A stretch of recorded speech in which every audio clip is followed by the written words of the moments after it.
मुझे खुद से घिन हो रही है। मुझे विश्वास नहीं हो रहा है कि मैं अभी भी सबसे पहले अपने बारे में सोच रही हूँ, जबकि मैं इमेजिन कर रही हूँ कि सबसे बुरा और क्या हो सकता है।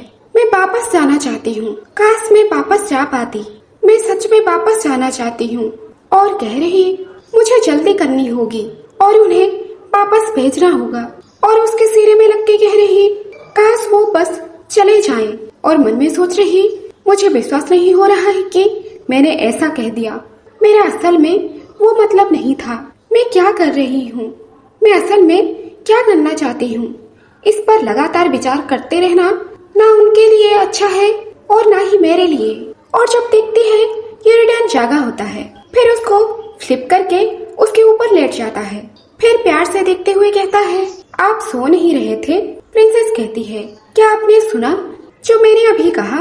और यूरिडियन कहता है काश वो बस चले जाते। ये कहना अच्छी बात नहीं है। और प्रिंसेस कहती है खैर बात ये है कि मेरा मतलब आयरनिक तरीके से था। और मन में सोच रही मैं आखिर कह क्या रही हूँ? इस बकवास पर कौन विश्वास करेगा? उन सब बातों में से जो वो मुझे कहते हुए सुन सकते थे, उन्हें यही सुनना था। और यूरिडियन उसकी तरफ घूरता है। फिर कह रही ऐसा नहीं है कि मैं नहीं चाहती कि आप यहाँ मेरे साथ रहें, बस बात ये है कि। और तब यूरिडियन उसे किस कर देता है और वो किस इतने जोर से होता है कि उसके एनर्जी यूरेनिका को सहना मुश्किल होता है। और वो कहती है रुकिए योर मैजेस्टी। सोच रही मुझे उनकी डिवाइन पावर का पूरा प्रभाव महसूस हो रहा है। और यूरिडियन तो उसे जोर से किस कर रहा होता है। कहता है मैं रुकने वाला नहीं हूँ। फिर कहता है मुझे समझ नहीं आ रहा है कि आप मुझ पर भरोसा क्यों नहीं कर सकते। मुझे पता है कि अगर आपको कहीं बंद कर दिया गया तो आप खुश नहीं रह पाएंगी, इसीलिए मैंने आपको 2 साल पहले जाने दिया था। हालांकि उन 2 सालों के दौरान मैं सिर्फ इसी बारे में सोचता रहा कि मुझे उस फैसले पर कितना पछतावा है। क्या आप इस बार मेरे बारे में नहीं सोचेंगी? और तब यूरेनिका को एनर्जी की वजह से दर्द महसूस होती है और किसी तरह से वो यूरिडियन को फ्लिप करती है और उसके ऊपर लेट जाती है। फिर रोते हुए कह रही मुझे माफ कर दीजिए, मुझे माफ कर दीजिए। और तब प्रिंसेस तो बहुत रोने लगती है। यूरिडियन समझ आता है। फिर कहता है मत रोइए, मुझे माफ कर दीजिए। और प्रिंसेस रोते हुए कह रही नहीं, मुझे माफ कर दीजिए, मैं भी सच में आपके साथ ही रहना चाहती हूँ। और यूरिडियन कहता है मुझे पता है, हाँ मैं गलत था। क्या मैंने आपको बहुत चोट पहुँचाई? मत रोइए येनी, मुझे माफ कर दो। क्या मुझे आपका फेस दिखा सकते हैं प्लीज? और यूरेनिका रोते हुए सोच रही मेरा उन्हें वापस भेजने का बिल्कुल मन नहीं है। मैं उनके साथ और रुकना चाहती हूँ। सीन चेंज होता है। उस रात के बाद यूरिडियन ने प्रिंसेस के साथ और भी सावधानी से व्यवहार किया, जैसे कि वो एक कांच की बनी हुई हो। और यूरिडियन उसे अपनी बाहों में उठा के कहता है कल जो हुआ उसके बाद आपकी इनर डिवाइन पावर डिस्टर्ब हो गई होगी, इसीलिए आपको शायद अभी ट्रेनिंग नहीं करना चाहिए। और प्रिंसेस सोच रही ऐसा लगता है कि उन्हें इस बात से काफी गहरा सदमा लगा है कि उन्होंने मुझे रुला दिया। फिर कहती है मैं बीमार नहीं हूँ, मैं बिल्कुल ठीक हूँ। और यूरिडियन कहता है आप ठीक नहीं हैं। क्या आपकी अब भी वो आदत है जब आप ठीक नहीं होते हैं तब भी कहते हैं कि आप ठीक हैं?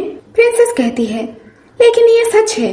और मन में सोच रही वो ऐसा नहीं लग रहे हैं कि वो गुस्से में है या परेशान है, लेकिन ये अजीब है कि वो मेरे साथ जरूरत से ज्यादा सावधानी बरत रहे हैं।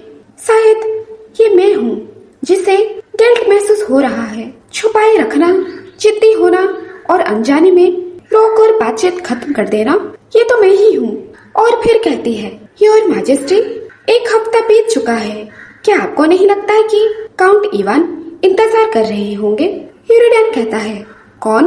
और मुस्कुरा के कह देती है ना कोई बात नहीं। और प्रिंसेस मन में सोच रही